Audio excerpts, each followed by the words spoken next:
Hello, everyone. Thank you so much for sticking through to the end. My name is Mike Cook. I work here at the Department of Informatics at King's College London. I want to talk to you about endings today, but first I thought I'd talk to you about beginnings. So I make things that make things. And what I mean by that is that I'm interested in algorithms that generate and create things for games, for art, for all sorts of stuff, and the people that design those algorithms and how we can use them.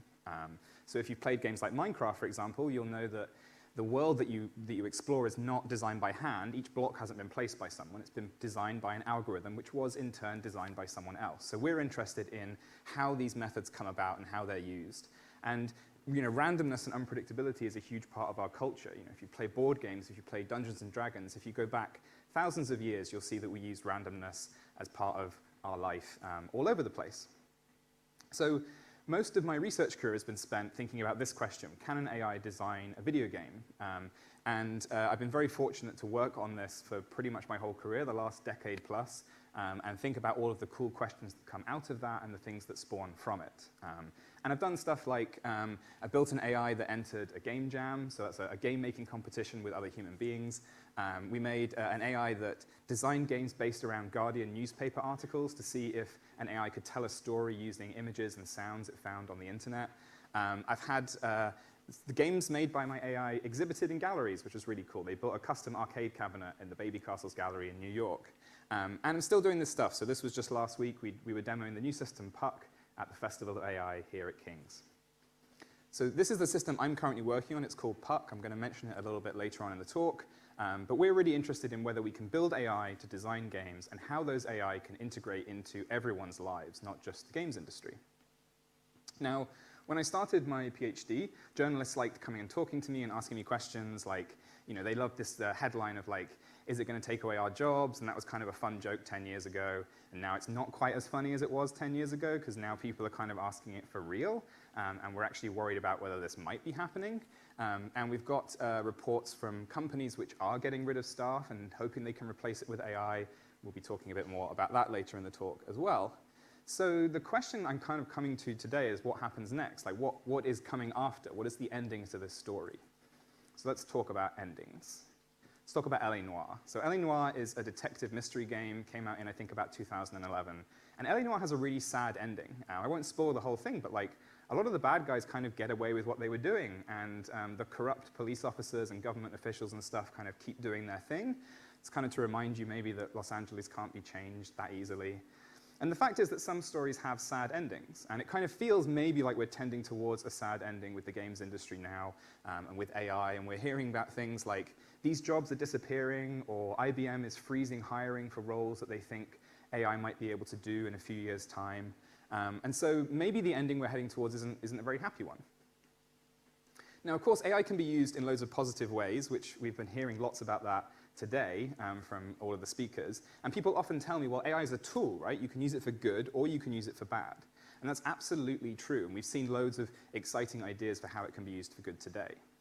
But the problem with that is that it's very dependent on who is actually using the tools. So emojis can be used for good or bad. Most of you have phones with you today, so we all have equal access to emojis, and we can send them for good and bad reasons to people. But AI is quite clustered today. It's quite controlled by just a few companies. And so the question isn't how could this stuff be used, the question is how will it be used? And that's a much more complicated question to answer. When we think about the answer, we might think about what kind of messages we're sending out to people, or what kind of endpoint we're tending towards. So when we look at companies like Unity that want to talk about integrating AI into their tools, we've got to ask ourselves, well, to what end are we doing this? What is the actual outcome of this? What if we were to fast forward 50 or 100 years and we realized every dream we're being told about generative AI? What does this actually lead us to?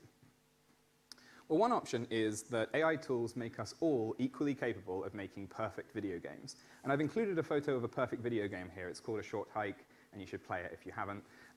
But the point is that one of the possible dreams is that we are all able to make equally perfect games. And this is one possible outcome. It would be kind of a weird outcome for companies like Ubisoft, for example, to endorse, right? Because if we could all make games that were as good as big companies are making, then we would no longer need those companies to exist. So that might be the future we're heading towards, but I suspect if big game developers thought that was where we were going, they might not be quite so keen on AI. So maybe it's not that.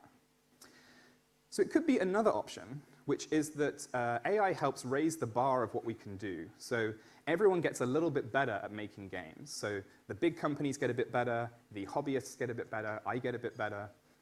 But we kind of still end up with the same sort of distribution of status quo, right? So a lot of us are still overworked, maybe. A lot of us are struggling to make a living with our games. So AI kind of increases the quality of maybe of some of the things we can do, but all of the structural problems we're surrounded by kind of stay the same. And this one also seems plausible, but kind of depressing, right? If we're going to say that, well, AI is going to come and transform the games industry, and we're going to end up exactly where we were, but it's going to be slightly shinier, like, that can't be where we're going either, surely. So why are we going in the direction we're going in? What is the purpose? What are the futures that we're looking for? So I don't think it's controversial to say one of the advantages of this technology is that it appears to save money. So definitely some people are interested in this because there might be a way to kind of save on the cost of making a video game, which is getting kind of wild these days. And it's not, I don't think, companies are quite open about this right now. But it kind of makes you question, like, who exactly the AI revolution is for. Like, if the AI revolution is coming, and we're thinking about the futures that we might end up in, probably it's not going to be this one where companies and capitalism doesn't exist anymore, because those companies wouldn't be pushing it. And probably it's hopefully not going to be one where nothing changes. So what are we coming here to do? Why are we even making video games? Like, what is the actual point of any of this? So let's talk about endings. And let's talk not about the ending of a particular game, but the ending of a phase in the industry, the end of a generation. So I was born in the late 80s, so the arrival of 3D video games was like a freight train aimed directly at my head full of polygons. So this was mind-boggling in 1996. John Laird is an AI engineer and researcher based in the US, and he says, the graphics race seems to have run its course. Better AI is becoming the point of comparison for games. And that's really interesting to think about today, because it does feel like AI is becoming a bigger thing in the games industry. Except John didn't say that this year, he said it in 2001. And I don't want to put John on blast, although I don't think he signed up to the event, but this is what the graphics race looked like in 2001 when he said that it had run its course.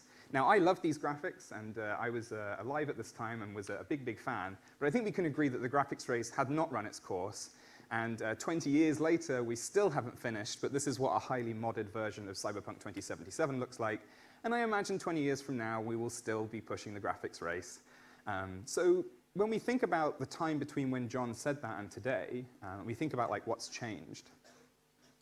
What technology has really impacted game developers? Like, if we're thinking, how might AI change how we make games in the future? Well, what technology has changed how we've made games up to this point? And what tools have impacted the most game developers? So I think it's tools like this, right? Tools like Game Maker Studio, which lots of indie developers kind of my age or a bit younger, that might have been how they learned to make games. Tools like Roblox and Minecraft, games experiences that many of the young people that you know will be playing on a daily basis. Some of you might even be young enough to be in that group. Learning about what it means to make something and express yourself digitally. Tools like Twine, some of my indie and educational friends in the audience, they're probably very familiar with that. And I want to share this quote with you from a great colleague of mine over in California, Max Kreminsky. And they say that if inexperienced creators are using your tool to churn out loads of half-baked garbage, your tool is a phenomenal success. And I think this is one of the best things that's ever been said about creativity. Because when we're thinking about what it means for the creative industries, we talk a lot about businesses and things like that. But people who are making stuff are a huge, huge group of people compared to the commercial industry. And when we talk about creativity and art, some of the topics that have come up today, we're talking about many, many more people. So to give you an idea of how many more people, in 2021, Steam, which is the largest PC games marketplace probably in the world, listed its 50,000th game on its market. And lots of people who sell games on Steam are concerned that it's getting too competitive and it's really hard to sell games. There are too many games on Steam. In the same year, when I collected these stats, itch.io listed 370,000 games. So the difference is that itch is a free marketplace that anyone can sign up to and list things that they've created. Most of the things on itch are listed for free, and the ones that are listed commercially will never make enough money to be considered profit-making. And we can see here that there is a huge difference in the number of stuff that is on itch compared to Steam, and this number will have increased more since I got those stats. And if we look at something like Roblox, at the same time, Roblox's game store had 20 million of what they called experiences, which are kind of games or interactive installations. And most of these are made for free. They're made by 13-year-olds who are trying out tools for the first time. Some of them are commercial, some of them are making money, but most of them aren't.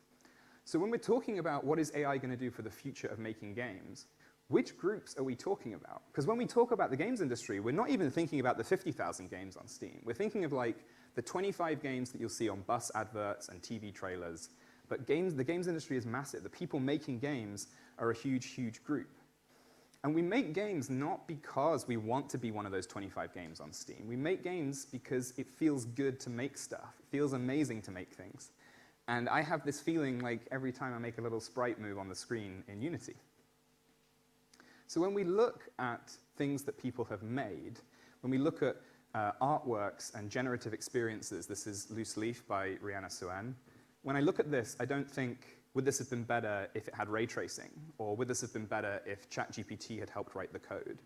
That doesn't seem to be what matters when I look at this like generative piece of art that someone has made that like touches me and makes me think about the person that made it, right? Similarly, when we think about like game design and what it means to play a game, this game here would not necessarily be better if it had dialogue inserted by a large language model, right?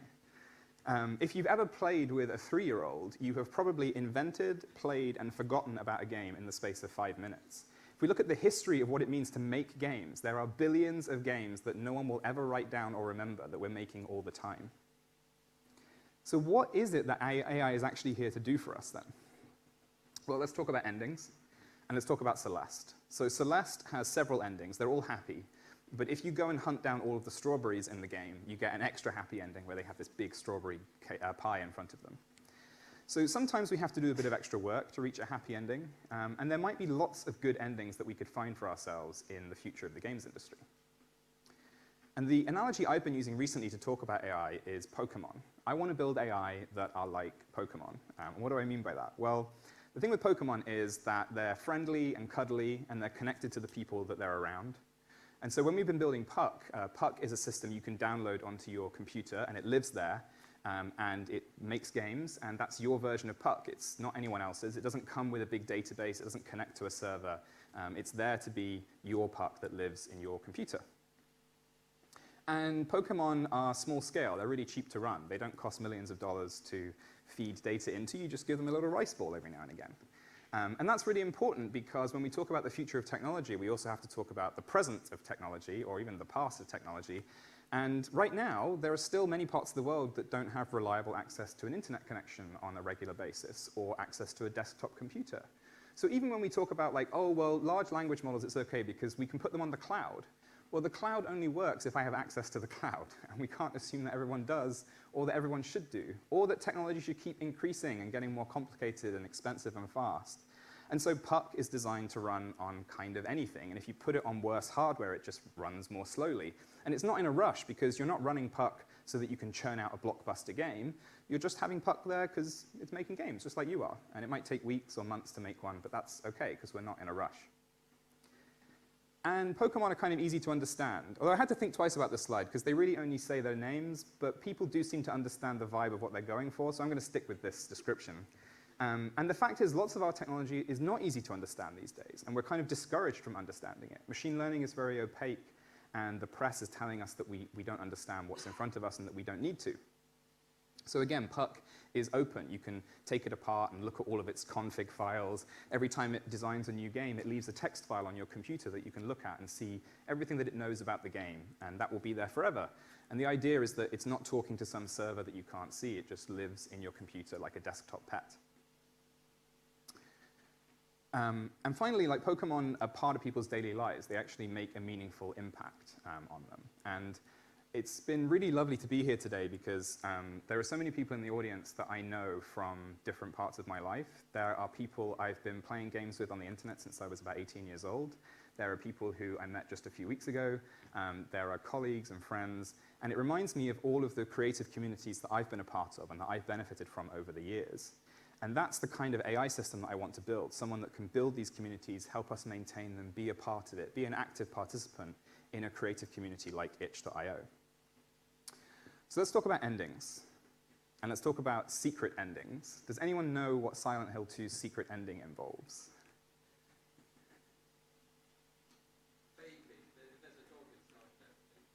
There's a dog. So lots of video games have secret endings. Silent Hill 2 is a very serious horror game, but there's a secret ending where you discover that a dog has been operating and viewing you through CCTV this whole time. And the main character walks in and goes, "It was you all along," and then it's weird. But the point of secret endings is that you don't know that they're there until someone tells you about them and how to unlock them. So in 2018, the Royal Society commissioned this report called Portrayals and Perceptions of AI and Why They Matter. And they basically concluded that the way we talk about and think about AI affects everything in our society relating to this technology. So for example, popular excitement about a technology, the way we talk about it in movies and books and fiction, actually affect the kinds of conversations that go on in governments and policies. And if you want an example of that, you don't need to look any further than our newspapers. So when newspapers want to talk to us about AI, they use pop culture touchstones. And if those pop culture references are negative, it drives that kind of conversation right through to Westminster and regulators and things like that.